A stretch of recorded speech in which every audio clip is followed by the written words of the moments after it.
Hola, muy buenas noches. Hoy es perdónenme, miércoles 2 de septiembre del año 2020. Dije 20 porque son las 21 horas en punto. Hoy vamos a grabar una charla de presentación de una serie que le estoy llamando Seduciéndote a la lectura, donde te voy a presentar un texto. Presento un poco como el esqueleto, se me escapa el nombre, la línea básica de la que se sustenta el texto para pues ver si puedo despertar en ti el interés, no iba a decir la curiosidad, pero no, el interés verdadero con tal de ir a ese texto y dialogar con ese libro. Hoy además estoy muy contento porque, no lo sé, tendría que revisarlo a profundidad. Voy a presentar el primer libro en esta serie, debo tener ya, pues, no sé si 50 videos. Hay un canal que creé que se llama Master Vidal, donde tengo básicamente ahorita cuatro líneas. Una de carácter de libros de desarrollo personal, de coacheo, de pues lo que le llaman también de esta literatura de bienestar, donde, bueno, pues claro, soy muy exigente en la calidad de los textos y algunos de ellos me gustan y los que me gustan, pues les armo una, mm, una cápsula y la presento y te invito a que las veas. Dos de esos libros me han modificado radicalmente la existencia, me han tocado profundamente y les dediqué varios capítulos a esa misma serie. Uno es Corriendo con Lobos, que todavía no se termina, voy como a la cuarta parte del libro, ya con 4 o 5 entregas, y que estoy por preparar la siguiente, de Clarisa Píncola, y el otro se llama Amar sin dolor, de pues, ¿cómo decirle? Ella se define como vidente, como sanadora española, llamada Virginia Blanes, que con ella tengo también como 5 o 6 entregas. Otras del arte como terapia, basado en los textos de Alain de Botton, y los análisis de lectura que trabajamos con los textos literarios. Llevamos cerca de 25 novelas leídas, posiblemente 20 novelas leídas ya. Mañana jueves, leemos Carta de una desconocida, de Stefan Zweig, que es un autor austriaco, después se nacionalizó inglés, que es una joya, es un texto muy, muy poderoso. Entonces mañana a las 9 de la noche te invito a que nos acompañes. Ahí sí he hecho la lectura completa y destaco las partes más importantes, las partes que cargan esta línea espiritual, y las comparto aquí contigo. Y el viernes voy a hacer una cápsula muy parecida a esta sobre un texto espectacular que se llama 12 reglas para la vida, del psicólogo canadiense Jordan Peterson, ¿no? Es espectacular, ese vale mucho la pena, es profundo, profundo. Bueno, profundo en términos científicos, en términos psicológicos, en términos de las verdades que usa. Hoy decía que se me ha hecho extraño que voy a trabajar por primera vez en todo este universo que ya se ha creado con quizá mi autor favorito. Mi autor favorito, soy absolutamente seguidor, fiel, fiel seguidor del maestro Alejandro Jodorowsky. Desde chavillo, los primeros textos con los cuales me acerqué me sacudieron profundamente. Lo he seguido, digo, para nada soy su contemporáneo, ni mucho menos, pero he seguido su carrera muy, muy de cerca. Jodorowsky nació hace más de 80 años ya, creo que 82 tiene, en Chile, en una población. Su familia era de un comerciante de origen ruso, pero su papá era muy, muy radical, y su mamá también, básicamente. Su mamá era muy mágica y el papá era verdaderamente estricto, casi, si no mal recuerdo, era incluso militar. Y bueno, tiene una infancia muy complicada. Eso quizá fue lo que me atrapó a mí en la lectura con Jodorowsky, una infancia muy consciente, muy, muy de estar preguntando de qué se va a tratar la vida. Y ahí me identifiqué de manera inmediata con el maestro Jodorowsky. Después Jodorowsky, por ahí de los 19, 20 años, primero va a Francia, me parece que primero va a Francia, no estoy aquí seguro, debí revisarlo, pero es básicamente lo mismo.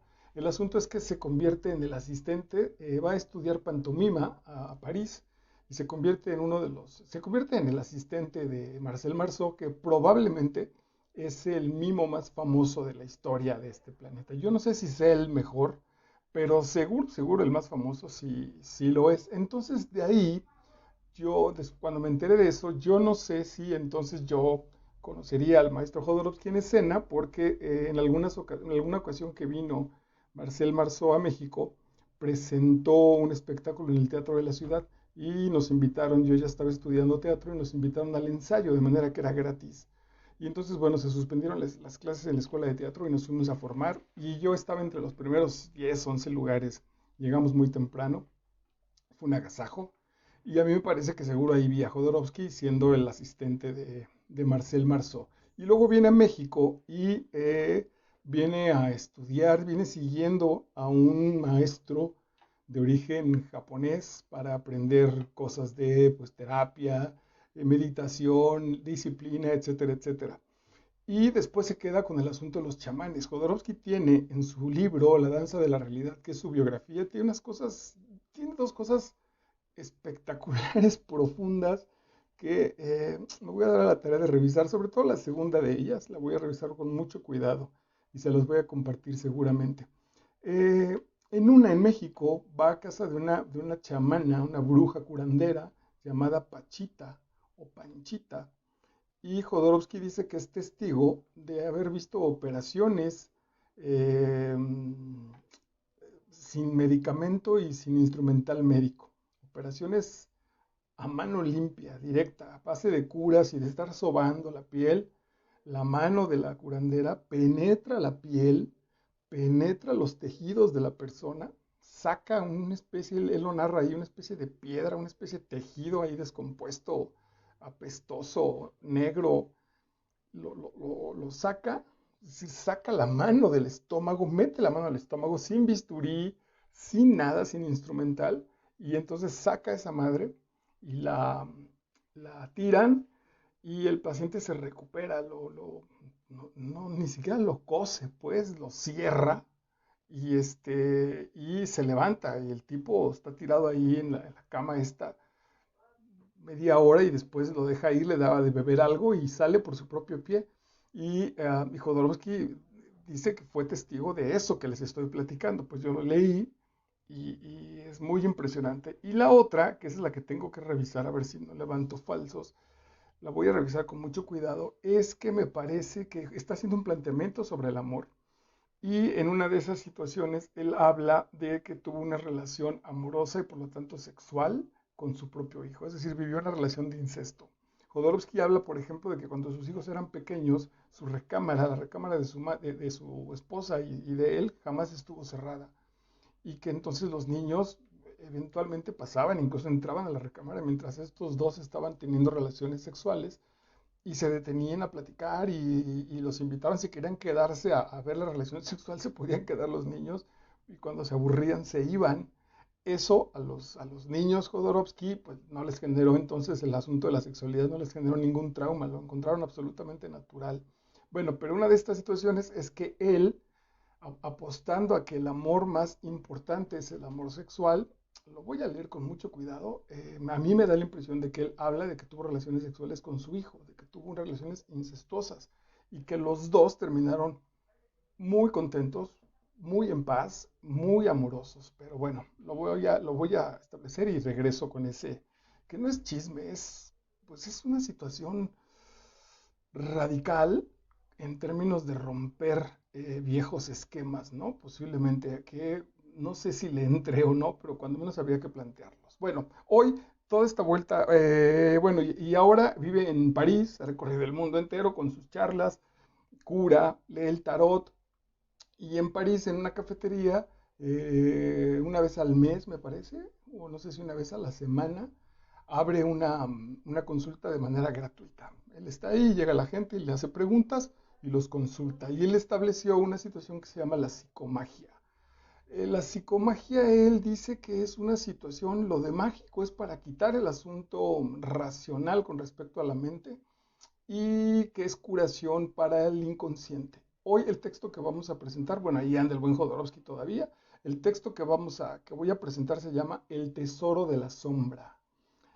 Bueno, aprovecho, ¿no? Para la bibliografía, pues pueden encontrar La danza de la realidad, tiene muchísimos libros de cuentos, sus películas, a mí me parece que hay tres básicas, El Topo, Santa Sangre y La danza de la realidad, que trata sobre la vida del maestro Jodorowsky. Ya hay una por ahí, todavía no sé si ya está en México o se presentó solo en la Cineteca hace algún tiempo, que no la he visto. El texto Psicomagia, que es justo una joya también, pues, de, de este asunto entre mágico y curativo y etcétera, etcétera.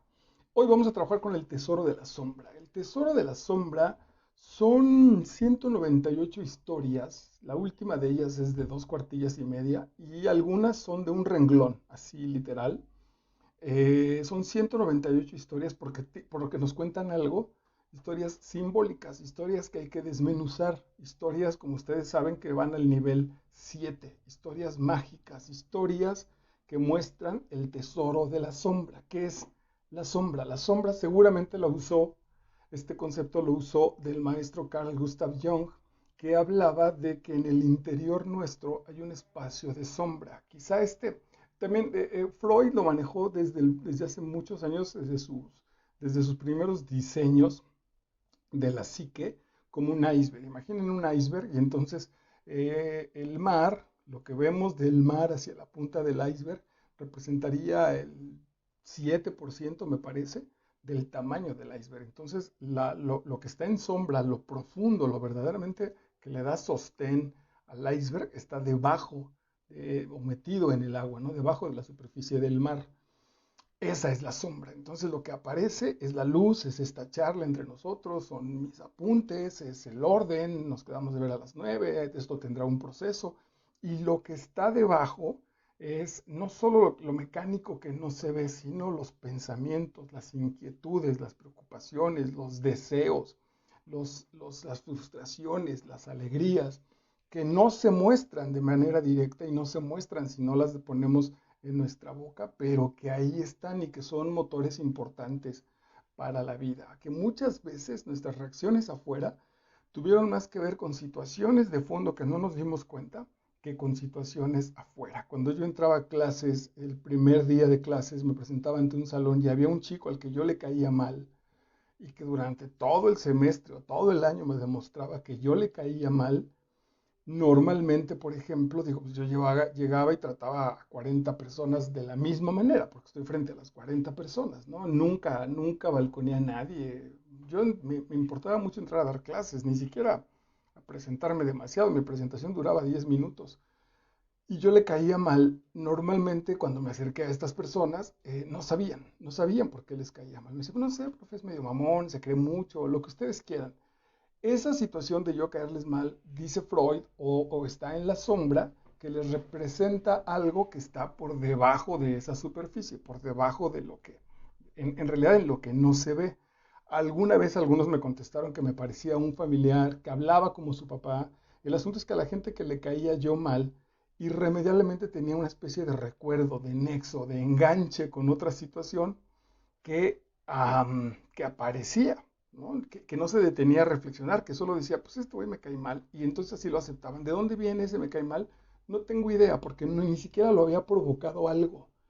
O por el lado contrario, había gente que era exagerada, pues había un alumno muy divertido que me gritaba cuando iba entre los salones en el patio, me gritaba Dios, se asomaba a la puerta y me decía, adiós, Dios.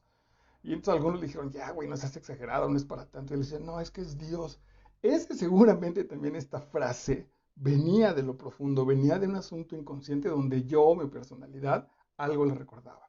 Bueno, con el título de nuestro libro, El Tesoro de la Sombra, es que normalmente, como en ese lado sombrío está justamente por nuestros conceptos culturales lo oscuro, lo que está fuera de control, el desmadre, lo profundo, lo apasionante, los enojos, las pasiones. Entonces, lo que no está controlado, básicamente, entonces hemos tendido como a hacerlo a un lado, ¿no? Quizá en la fiesta, en el tiempo de carnaval, en la relación amorosa hay un momento ahí de que es jugar y después ya te pregunta la chica, ¿vas en serio o qué? Y entonces ven, aparece el orden, aparece el control.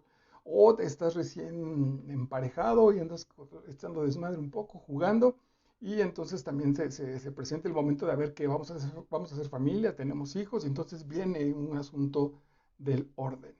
El viernes, el primer tema de Jordan Peterson va sobre esto, va sobre el caos y el orden. Está súper bonito, interesante además. Bueno, dice Jodorowsky, esa sombra, eso a lo que le tenemos miedo, eso que está ahí como cancelado. Ahorita pensaba que tiene mucho sentido cuando mi mamá me regañaba, esta voz interior en la que, cállate ya, pinche vieja, voy a crecer, maldita bruja, pinche espantosa, te odio. Así por dentro no lo expresaba, pero por dentro estaba esa voz que en algún momento me llegó a preocupar, sobre todo cuando desafortunadamente me paré frente a la religión y me dijeron que esa era la voz de Satanás y la voz del diablo. Y entonces el asunto era, güey, tengo al diablo adentro. Y entonces queda una pendejada. No, en realidad es un propósito de defensa, ¿no? Porque mi mamá había sido injusta. A lo mejor estaba incluso equivocada, ¿no?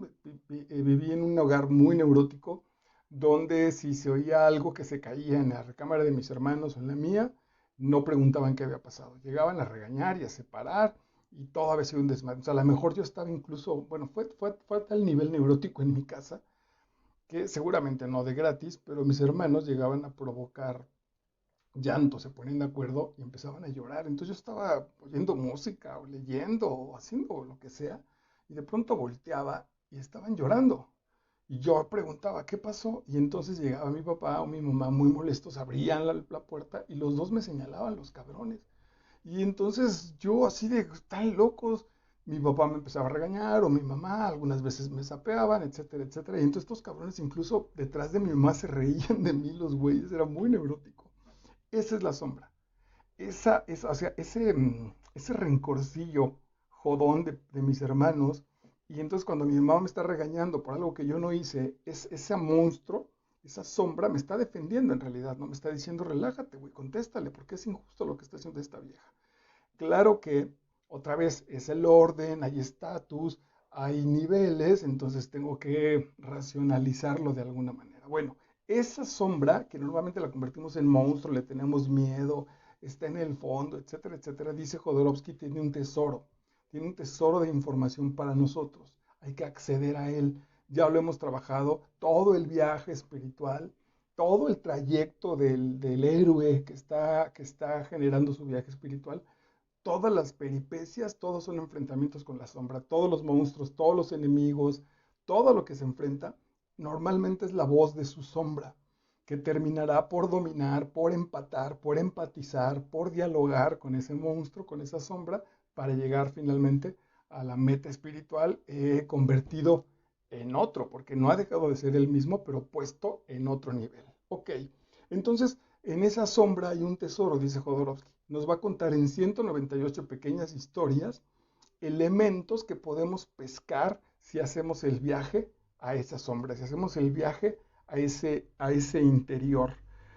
Eh, entonces no hay que cancelarla, por contrario, hay que habitar ambas, hay que habitar la luz y la sombra, hay que hacerlas dialogar incluso en este asunto de tres partes, la sombra, la luz y yo relativamente con esta especie de conciencia, de voz de la conciencia, con esta especie de mediador de estas fuerzas, ¿no? Acuérdense que también lo decía Platón, que la mente, la cabeza, el corazón representaba este conductor en su carreta, donde llevaba un caballo negro y un caballo blanco. El caballo negro, justo la parte de la sombra, la parte de la pasión, ellos no conocían todavía el concepto de la sombra, y el caballo blanco, la parte del razonamiento, la parte de la luz. Dionisio, por un lado, como un dios, y la otra parte, el orden, Sofía, por ejemplo, la reina del orden, la reina de la belleza.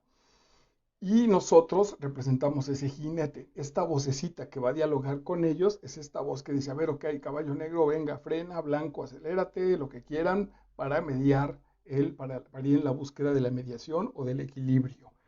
Entonces, voy a leerles el prólogo y luego un poco las posibilidades de cómo entrarle a este libro. El prólogo dice, un mercader Antes de morir, hace esculpir su cuerpo en bronce y deja dicho en su testamento: encontrarán un tesoro enterrado donde cae la sombra de mi estatua. Durante todo el año y a todas horas sus hijos cavan la tierra, pero la sombra indica siempre puntos distintos a medida que el sol recorre el cielo. Claro, a veces apunta para allá, hacia atrás, al otro lado. La búsqueda es infructuosa hasta que un día, exactamente a las 12, entonces está la estatua y el sol está exactamente arriba, por lo tanto la sombra está a los pies de la estatua, exactamente a las 12, un servidor astuto abre a martillazos el pedestal y encuentra el tesoro. Abre la base de la estatua y ahí está el tesoro. Inspirados por esta historia, hemos tratado de expresarnos con la mayor brevedad. Ok, ¿por qué leí para ustedes el prólogo? Pues porque me hace mucho sentido que la sombra es algo que ahí está, pero que no se ve. No nos quedemos con el asunto físico, que también resulta simbólico. Justo ahorita aquí, a mí en la pantalla será a la izquierda, acá está reflejada mi sombra, ahí está la sombra de mi cabeza. Gracias a la luz está la sombra de mi cabeza. No estoy hablando de esa situación, estoy hablando de esa parte ok, incluso ahorita la estoy viendo pues por la pantalla, pero en realidad si yo me concentro hacia mi derecha no la alcanzo a ver. De este lado del celular yo no alcanzo a ver mi pantalla, mi sombra. A eso se refiere. Es algo que ahí está, pero que yo mismo no la puedo ver. Por eso es que en el momento de la alineación de la luz, en el momento de la línea de las 12 del día, donde el sol se conecta, digamos incluso con el centro de la Tierra, entonces en ese momento la sombra es invisible, pero ahí está y tiene un tesoro y tiene información. Y entonces no requiere, no necesita que participe la razón y la descomponga y haga una teoría filosófica, sino hay que entrarle, hay que alimentarnos de esa situación. Ayer leía otro cuento donde un león muy fiero tiene mucha sed y se acerca al riachuelo, al agua, a beber agua, y cuando se asoma ve en el reflejo, ve la imagen de un león muy fiero y entonces se espanta y se va para atrás y dice: wow, qué león tan espantoso, ay, me dio miedo, voy a esperar a que se descuide.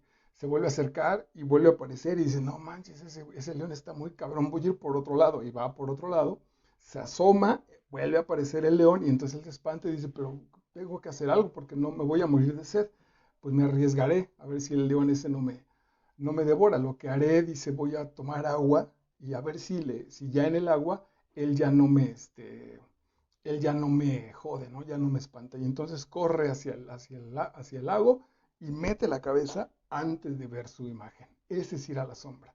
Y entonces puede beber, se reconforta con el agua y desaparece el león fiero ese que lo vigilaba, que es básicamente, evidentemente, nuestra propia imagen, que somos nosotros mismos los primeros que nos vamos a encargar de vigilar que no vayamos a la sombra, porque duele, porque está al oscuro. Bueno, hay montones de situaciones y de bibliografía a partir de este concepto. Entonces, sobre eso, sobre ese tesoro de ir a hacer el viaje al oscuro, es que Jodorowsky desarrolla 198 situaciones que van a ser información para nosotros. ¿Cómo se podría leer esto? Uno, pues la manera tradicional de un libro, empezando por el principio, por la historia uno, y leerla al ritmo que tú quieras, en un día, en todo el tiempo que quieras, ir leyendo las historias hasta que lo termines. Otra podría ser, a mí me ha funcionado muchísimo, usarla un día por historia, ¿no? Entonces, cuando terminé este texto, debo haberlo leído ya unas 3 veces, lo tengo de cabecera, digamos, entonces me concentro, bueno, me pongo en centro, me pongo en paz, leo la historia y después reflexiono sobre la historia, o es lo último que hago en la noche. Entonces leo esa historia, me quedo con la impresión de la historia, apago la luz y me acuesto a dormir. Esa tiene dos posibilidades y leo una por día. Las dos posibilidades, una es reflexionarla desde la razón y decir: pues encontrarle el nivel 7, encontrar el mensaje.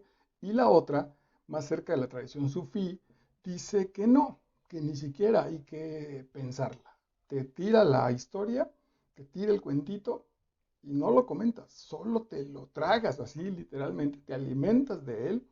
Y como el cuerpo sabio, cuando cenas y no nos enteramos de manera racional de en qué consiste la digestión, eso mismo en el espíritu, nos alimentamos de esto y dejamos que se haga la digestión espiritual en la cual nosotros no nos metemos.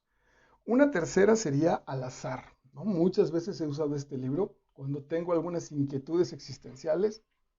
Entonces, digo, el primer número, los dos primeros números que volteé. Entonces, aquí tengo un lápiz que es del número 2. Entonces ya pongo el 2 y luego me pongo a ver el otro número y ahí tengo mi ventilador que tiene hasta energía 4.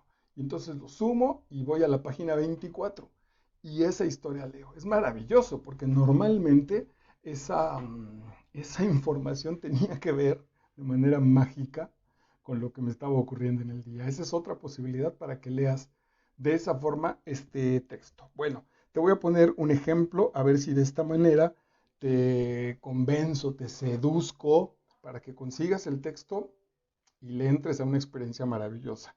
Son 198, te decía, entonces escogí relativamente una del principio, otra del medio y más o menos una del final. Por cierto, la última historia, la página 198, es maravillosa, niñas, tienen que leerlo. No lo quise leer aquí porque es la más larguita, tiene 2 cuartillas y media y se llama Historia pornográfica. Es un juego extraordinario de Jodorowsky. Es la transformación de una mujer en su proceso existencial. Es casi poética, o más bien es poética, pero es muy profunda porque también es muy violenta y habla como una especie de mariposa, una especie de gusano que se quitara esa capa para volverse otro ser, que mientras está guardado en el capullo, él no es consciente de la posibilidad y de la belleza que encierra ese proceso interior, pero que en cuanto se abre aparece ese ser maravilloso. Entonces, bueno, si ya tengan el libro, particularmente todos deberemos leerlo, pero particularmente las mujeres entenderán que es una joya esa última historia de El tesoro de la sombra. Voy a leer una joyita que está en la página 58 que se llama Problema-Solución y está escrito problema-solución, pensando en que es un mismo concepto. Y dice la historia: Maestro, ¿cómo cambiar? Me gustaría hacer siempre lo mismo. Con respuesta: Necio, siempre haces lo mismo. No cesas de cambiar. Lo voy a leer de nuevo. Maestro, ¿cómo cambiar? Me gustaría hacer siempre lo mismo. Necio, siempre haces lo mismo. No cesas de cambiar. Eh, Eso nos muestra la sombra, ¿no? La razón dice cualquiera de las dos.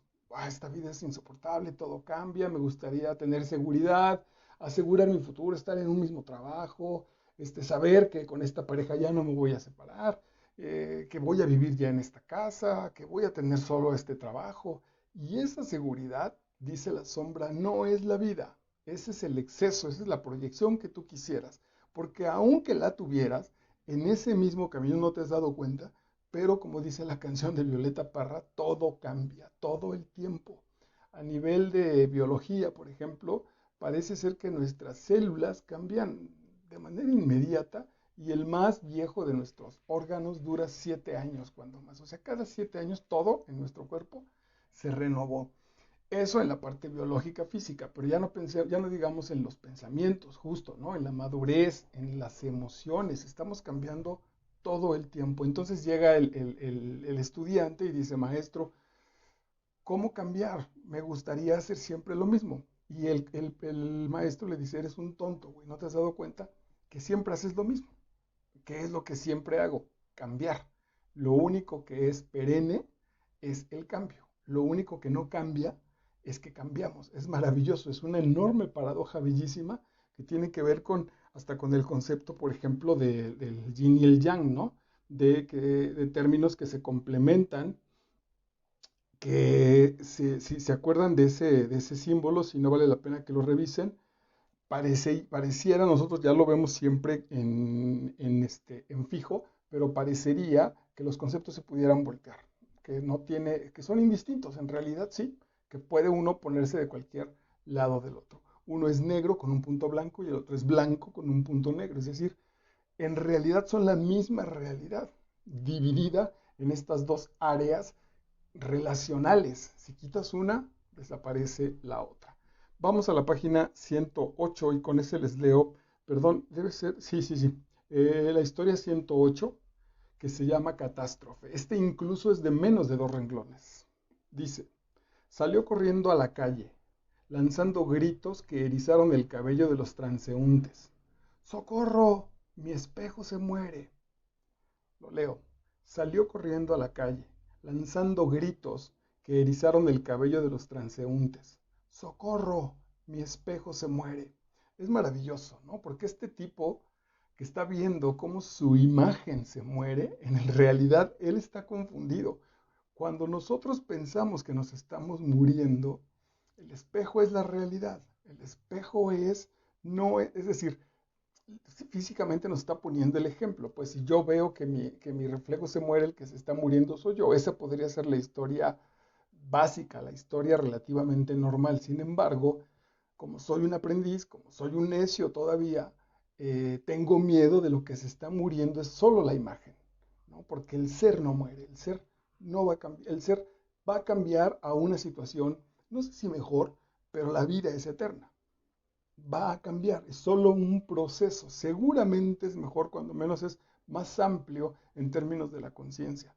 Pero si somos primitivos, si somos básicos, si estamos fijándonos en el asunto de fuera, en el asunto de nuestra imagen, vamos a salir pegando de gritos, pidiendo la lástima de los demás, con tales gritos que incluso dice, les dio miedo a los transeúntes, les dio miedo a la gente de afuera. ¿Qué tal si nosotros, cuando nosotros nos contaminamos, pensando, por ejemplo, en la muerte? ¿Cuándo fue el asunto que cuando nos dijeron de pequeños, esto es la muerte?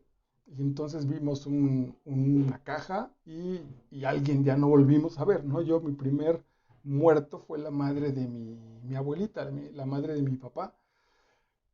Pues la verdad es que fui al entierro y pues no entendía qué había pasado, y eso que yo había sido como el nieto favorito de la abuela y yo la quería muchísimo, y solo me dijeron, pues se murió tu abuelita, y yo entendí que cuando alguien se muere ya no está. Así de básico lo resolví.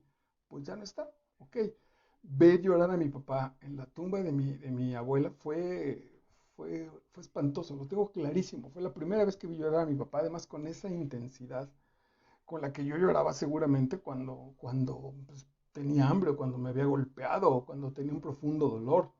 Entonces mi cabeza de manera inmediata hizo esa relación, ¿no? Ah, ok, entonces esto debe doler, pero atención con la palabra debe. Esto debe doler, lo que en realidad no había dolido.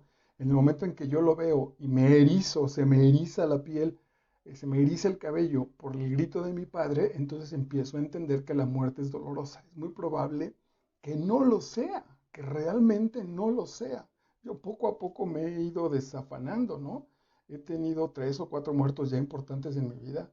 Uno de ellos hace un par de años, mi maestro de teatro, y de verdad fue muy impresionante porque yo le llamé un poco la atención al maestro 6 meses antes y le dije, maestro, si no cambias te vas a morir, maestro, aliviánate porque estás muy cabrón, pues tu neurosis se está desatando, estás encabronado por todo, tu lenguaje apunta todo hacia situaciones oscuras, hacia situaciones radicales, no estás contento con la vida, entonces velo revisando porque esta madre es muy fuerte. Bueno, 3, 4, 6 meses, como les digo, mi maestro se murió, entonces no fue doloroso necesariamente, uno, porque la relación con él, la que viví, fue siempre maravillosa, fue de enorme agradecimiento con respecto a él, y la otra, pues porque sabía que se quería ir. Entonces, digamos que entre nosotros nos despedimos antes.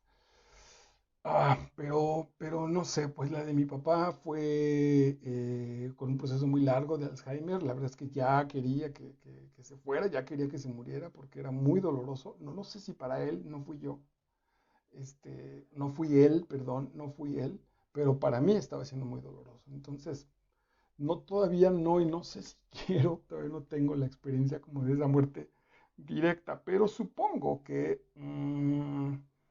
esto podrá ayudar, ¿no? Que es una imagen, que lo que se está rompiendo es una imagen del espejo, y que el ser de fondo en realidad vino, dejó sus regalos y se va a otra situación.